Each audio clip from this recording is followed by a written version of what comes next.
Secret Wine Society, and this is kind of like we've done for about the last month and a half or so. We've been featuring sake to kind of get people into the idea that sake, it's not just for sushi anymore. God, I was just going to say that. Yeah. Exactly. Now, just to throw this out, just to get the name out. So the first one was the Taiten Shiragiku Shizuku. The second one is Kitaya, and that's from Fukuoka, and that's an Arabashiri Daiginjo. And no one will remember that because they don't speak Japanese. Well, but that's why we record these shows. So we're going to Japan in probably, another month? And we're going to set up a trip, and you're coming with us next spring, so it'll be fun. Oh, I'm down. All right, I'm good with that. I've never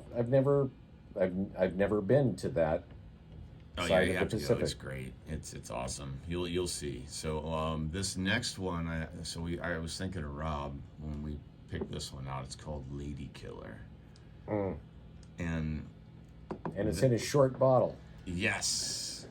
And this is from Gifuken. Are you saying he's short? No. So Gifuken is famous for a few things. It's mountainous and snowy, but they have these what are called gashozukuri. They're like thatched A-frames because it snows so much that they don't want the snow to collect on the roof. But it's a famous tourist spot for that type of thing, and they have onsen, things like this. This one's been milled down to 45. This is Watanabe Shizo, and it's super fruity, really easy to drink. I get a vanilla hint. Yeah. You? Mm-hmm. You can almost kind of smell it, too. Does anybody ever make sake floats? Oh, jeez. Wouldn't doubt it. There's a whole realm of mixed sake cocktails, which I wouldn't use a super nice one for those, but you can use a cheaper sake for some of those things. We don't really do that in the shop. We focus on the sake itself, but there's a whole genre of those, yeah. So it would not surprise me. That's nice. Yeah. That's way, I don't know, smoother is the right word for it. It's not quite as, shall we say, noisy as the one previous to it. Well, the story behind this one. So I went to the Japanese website, so this isn't in English anywhere. But they have hostess and host clubs over there. So the host clubs would be where these... That's legal there, huh? It is. And it's like a buy-me-drink bar. But anyway, they have them for women. These, like, nice-looking young men will, entertain these bored women, right? And so they said, they went to Watanabe-san and said, Watanabe-san, we have cocktails, we have the finest champagnes, but these women are not drinking any sake. Can you help us? So he came up with the Lady Killer, something they would actually order. And he could charge on an arm and a leg for it, 'cause I'm sure they pay a lot when they're in these places. And that's a little teeny bottle. Correct. And you were asking about why is it a blue bottle? Same reason like this drip sake, and I was mentioning this off air, but it comes with this plastic wrapper, but it's not just plastic, it's UV protective. They're trying to protect this from any change in color, basically. And it's cute, like I said, for Lady Killer, I mean, they would love that bottle. Well, yeah, because it's cute. It's totally cute. What do you think, Rob? I love the bottle. I love the... Oh, you love the bottle. Oh, well. Oh, great. Rob likes the bottle. There is your, yeah. Yes, they milled it down Rob to buy it because Rob likes the bottle. Well, you'd be surprised. Bottles make a difference. So I know. Yamada Nishiki milled down to 45. And if we got room for one more. Okay. All right, so. I hope you brought a glass. Is this a record 4? Yeah. Oh, yeah, that works. Is it clean? Not sure. It looks clean. Yeah, it's good. Okay, so this one is using a different rice called Hirohomare. Does anybody ever use brown rice? Has anybody ever tried using brown rice? They're using, yes, they are making some with red rices. They're experimenting with all this stuff. Now, it's not something that the average person that's just getting into sake is going to like. I've had some of these that are made out of these really weird rices, and and they're also trying to recreate some of the older styles of making sake, and some of them are extremely sweet. I had a question I wanted to ask you. Yes, They used to put the stuff in barrels, right? correct. What were they using? Cedar barrels?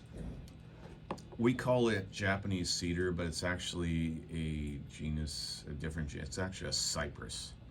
Okay, so do they still do any storage or aging in wood? Yes, so those are called tadu. Tadu means barrel, Yeah.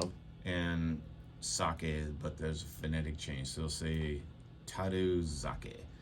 And they usually age them for a couple of weeks because you could easily overwhelm With the sake. flavor of the wood? Correct. But like there's literally the wine world and the sake world are converging to an extent. Now they're starting to age some sakes in oak barrels like you would a wine. They've also got sake champagnes where they use a different type of koji that'll create more citric acid to give it a little more snap, but you still get this round palate. But they do the second fermentation in the bottle like you would with a champagne. So there's all kinds of stuff out there. So this one is called Hourai. It's from Watanabe-san. Once again, it's not his lady killer, but this is a Junmai Ginjo. And Hourai is an old term for like this mythological Chinese, like everlasting youth, Garden of Eden type place. And it was also an old name for Formosa or Taiwan. But Of the four, this is probably my least favorite. it's more basic. The rice is different. It's more grainy, I guess, if you want to say. Like there's less fruit, more grain. Okay, guess I see that. Yeah, and it's going to appeal to different. I mean, it also doesn't cost as much as a Shizuku. Oh, well, I love it then. Money talks. Yeah, money talks. It's cheap. I love it. Well, I think where we're at now, you guys have got a pretty good idea of what this stuff is about. How many do you think we tried over the last couple of months? You want that in dollar terms, or? I mean, how many different sakes? It's probably many. You because, guys- Probably many. I know every week it's 3 or 4 different style, right? I think you guys, So, you and guys we've are been- probably up to about 50 by now. Yeah. Probably 40, So 40, you are 50? the sake experts now. Well, see that, and that's how you learn this is by drinking widely. Now, you guys are in a good position. If you're buying each bottle at retail, I mean that starts to add up. So we serve this stuff by the cup, like these little Otoko cups. And by the way, these cups are about, I would say, about the size, kind of a shot glass. Shaped About- completely differently, yeah. but about a shot. Right, and so we sell it by this. And remember, I said you can open these and they don't change much. So we can go. The best thing to do is come down to the shop and say, "Hey, I want to try some sake. I'm not going to just sell you a whole bottle. Say, drink this one because it's going to take you too long to learn it. Best thing to do is to just burn through a few different types in one sitting." All right.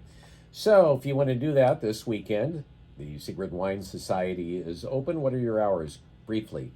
Yeah, so we are open from 12 to 10 Friday and Saturday, and 12 to 5 on Sunday. What's the exit off I-5 South? Exit 140. All right. The Secret Wine Society, next time they're in, wine, beer, sake. Robert and Dawn, the Secret Wine Society, on the wake-up call. Thanks for being with us this morning, as always. And, oh, look, there's sake left over. What will happen to that? Anyway, have a great weekend. We'll see you on Monday. All right, thanks, everybody. Thank you. Thank you. It's the wake-up call.